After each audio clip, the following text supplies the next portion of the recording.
I was an only child from divorced parents who divorced really early. Just where my mom lived, like we didn't have a lot of money. And so the only thing I could do was just like ride my bike, work out, hang out.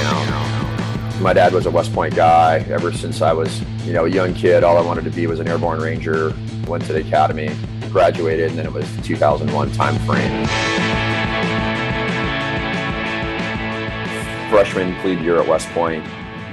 Thursday before the Army-Navy game, they do some big pep rallies and everything else, and they do a military demonstration. It was on this football field.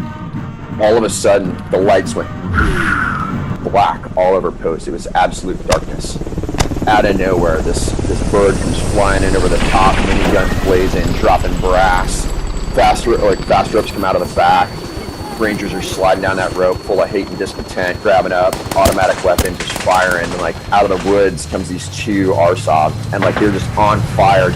And all I could think was like, those are my people. I'm gonna go hang out with those guys. I mean, it is like rolling with a pack of lions. And then when I was in officer basic course, one of my mentors there, he was the Ranger Regimental Fire Support Officer. He just left the regiment. And he, pulled in all the top performers and for, pre-Ranger training. And I'll never forget, like, September 11th that morning, him walking into the back of the class, shutting the door and saying, "Everybody shut up," and like turning on the TV and watching the second plane fly into the towers. And it was like, you guys are going to war. What do we have? We don't. It looks like a new large plume of smoke. Only one time. From that moment forward, it's like there was no other option other than special operation. So the Ranger Orientation Program, so it's the officer and senior enlisted selection program for regiment. And they bring you into this little teeny tiny white room, 2 chairs, white table. I mean, it's all white, and the Ranger Regimental Psych sits down with you, and he opens up the packet, and he peers into the depths of your soul. He's like, "You don't have empathy." And then you walk into this interview in a room in front of all these badass warriors, and then he tells them how to shoot holes in you, and they're questioning your empathy. I left there feeling like a horrible human.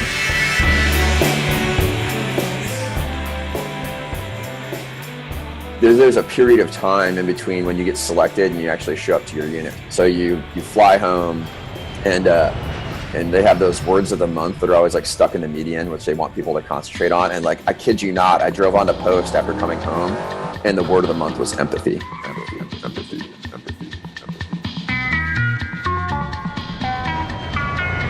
Get to the regiment, we're there for a train up, and then we deploy to Afghanistan.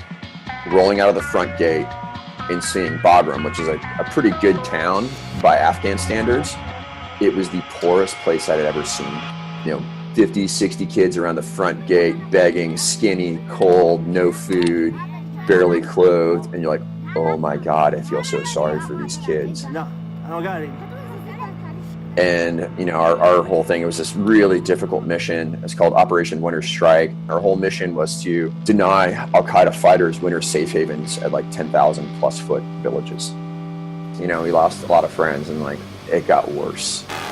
6-month break in between deployments, and then we went to Iraq.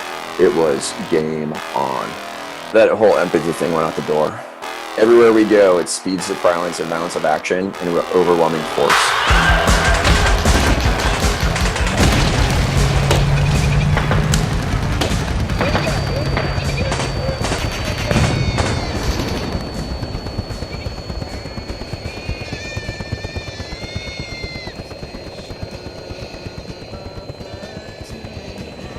After that deployment from Iraq, my 5 years were up. Like, I really didn't see the war ending. We were catching was teenage kids, right? And as long as we're over there in uniforms and, people are giving birth, this is not ending. We weren't doing it right. And now I'm home. I got 2 kids in a tiny little apartment with my wife. I'm going to work, 7 a.m. to 5 p.m. every day. And I am like plummeting. just drinking a lot.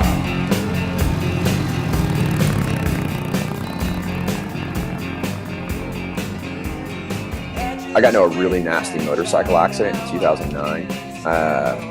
I got ran over by a semi-truck. And I just realized like how close I was to being dead.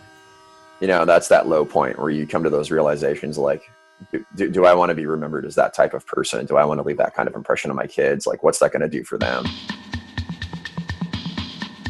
So as soon as I could start like moving again and was healthy enough to travel, I went back to Afghanistan. And so I was just, I would go back to Afghanistan every couple months, to try to pursue some bigger contracts because there was a lot of zeros floating around those days. And I ended up at an Afghan military conference. I'm this young officer and nobody's talking to me. And then across the way, there's another guy, long hair and a beard. Nobody's talking to him either. And he was a former Marine captain who was running a combat boot factory in Kabul. And he's like, hey man, why don't you come by tomorrow? And I got up the next morning, got in the car, went over to the factory, and I saw hundreds of people working. It was unbelievable. It provided a lift off my heart. So we're standing on the factory floor. I was like, man, this is really cool. Like, hey, John, what are you going to make when the war ends? And he just looked at me and without skipping a beat, he said, no, man, we're just going to shut it all down. I was furious.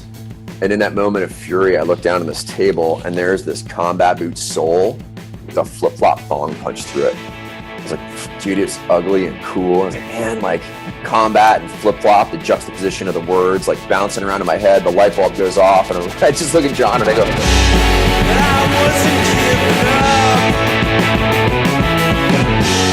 I'd wait until the end.